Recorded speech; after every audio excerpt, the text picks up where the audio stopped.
ஸ்தோத்திரம். இந்த இடத்துல சாட்சியாக நிறுத்தின தேவனுக்கு கோடான கோடி ஸ்தோத்திரம் சொல்லணும். எனக்கு இப்படியா சாட்சி சொல்லணும்.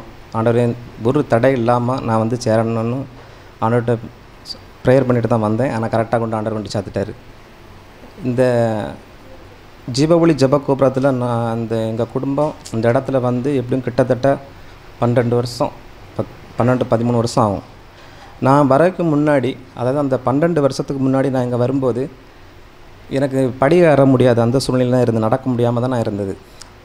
கீழே ஆட்டோவில் தான் வருவோம். ஆட்டோலேருந்து அப்படி தான் ஒரு கை தாங்கல் தான் கொண்டு வந்தது. அப்போ வரும்போது இந்த ஃப்ளவர்லாம் பெரிய இல்லை, ஓப்பனாக தான் இருந்து கீழே உள்ள ஃப்ளவரில் தான் நான் இருந்தேன். அந்த நேரத்தில் வரும்போது நான் எங்கள் ப்ரேயர் வரும்போது ஆண்டவர் சொன்ன ஒரு வார்த்தை என்னென்னா, எங்களுக்கு அதாவது நிலை, அதாவது ஒரு இடம் தெரியும், அதாவது வாழ்க்கையில் சும்மா குடும்பத்துக்கு இப்படி பிரச்சனைகள் வந்துகிட்டே இருக்குது, எதனாலன்னு தெரியாமல் நாங்கள் சில சர்ச்சைகள் போயிருந்தோம் இங்கே வாரக்கு முன்னாடி. ஆனால் இங்கே வந்த பிறந்தான் அவருடைய அதாவது வார்த்தைகள், உண்மையான வார்த்தைகள், இந்த ஜீவஒளி ஜெப உண்மையான வார்த்தைகளே எங்களுக்கு தெரிஞ்சது. அப்புறம் ஆண்டவர் பேசினார். இப்படி பொருத்தனை தான் முதல்ல நான் இந்த இடத்துல நிற்கதே பொருத்தனால தான் நான் உங்கள் மத்தியில் நான் நின்று பேசுகிறேன். அப்போ மரண கட்டு இருக்குன்னு சொல்லிட்டு பாஸ்டர் வெளிப்படுத்தி சொல்லியிருந்தாவா. சரி, பொருத்தனை செலுத்தணும். ஆனால் பொருத்தனை செலுத்த பிறகு கர்த்தர் ஒரு அற்புதமான ஒரு விடுதலை என்னை தந்து இந்த இடத்துல வந்து நிற்க வைத்தார். அது பெரிய அளவில் ஒரு இந்த சபைக்கு வரணும்னு ஒரு விசுவாசத்தோடு இந்நாள் வரைக்கும் ஒரு 12 வருஷமாக நாங்கள் வந்துட்டு தான் இருக்கோம். நீங்கள் குடும்பத்தில் இருக்கிற பிரச்சனையை பார்த்தா வெளியில் சொல்ல முடியாத பிரச்சனையிலேருந்து கர்த்தர் ரொம்ப, அதாவது அம்மைக்கு, சகோதரிக்கு, எனக்கு எல்லாருக்குமே ஒரு அற்புதமாக, அப்பாக்கு எல்லாருக்கும் ஒரு அற்புதத்தை சொல்லிக்கொண்டே போகலாம், டைம் இருக்காது. அதான் சுருக்கமாக முடிச்சிட்டேன்.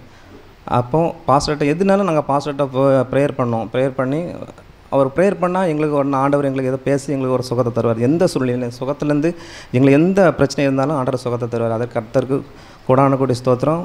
இந்த குடும்பம், இந்த ஜீவஒளிக்கு நாங்கள் வந்தப்புறம் மருந்து மாத்திரைகள் எடுத்தது அதிகமே கிடையாது, ரொம்ப குறைவு. மாத்திரம் இல்லாத ஒரு சுகத்தை தந்தேன்னா இந்த ஒரு ஊழியம்தான்.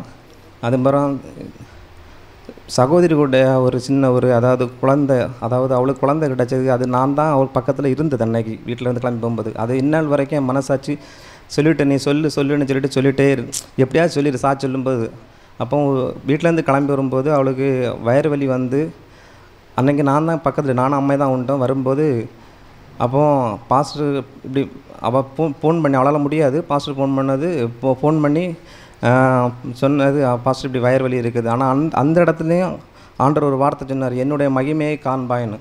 அப்போது ஹாஸ்பிட்டலுக்கு கூட்டிகிட்டு போன அப்புறமா அந்த இடத்துல வந்து 11 மணிக்குள்ளே சுகப்பிரசவம் கண்டிப்பாக நடக்கணும், இல்லை மாதிரி தான் ஆப்ரேஷன். அப்பவும் இவளுக்கு பிளட்டு டெஸ்ட் எடுக்க போகும்போது நான் கூட தான் போகிறேன். ஆனால் எனக்கு அந்த ஒரு வார்த்தை தான் கேட்குது. கொஞ்ச நேரம் ஒரு 5 நிமிஷம் பாஸ்டர் தங்கச்சிட்ட பேசிட்டு இருந்தால், ஆனால் எனக்கு அந்த வார்த்தை தான் எனக்கு கேட்குது, என்னுடைய மகிமையை காண்பாய். அப்போ நான் சேரில் இருந்து அழுதுட்டு சொன்ன, ஆண்டவரே, எங்களுக்கு எங்கள் குடும்பத்திற்கு இத்தனை காலமாக இந்த ஜீவஒளி ஜெபக்கப்புறம் இன்றைக்கி ஒரு தடை இல்லாமல், ஒரு பிரச்சனை இல்லாமல், எந்த சுகம் எங்களுக்கு என்ன பிரச்சனைனாலும் நீங்கள் சுகம் தரீரு.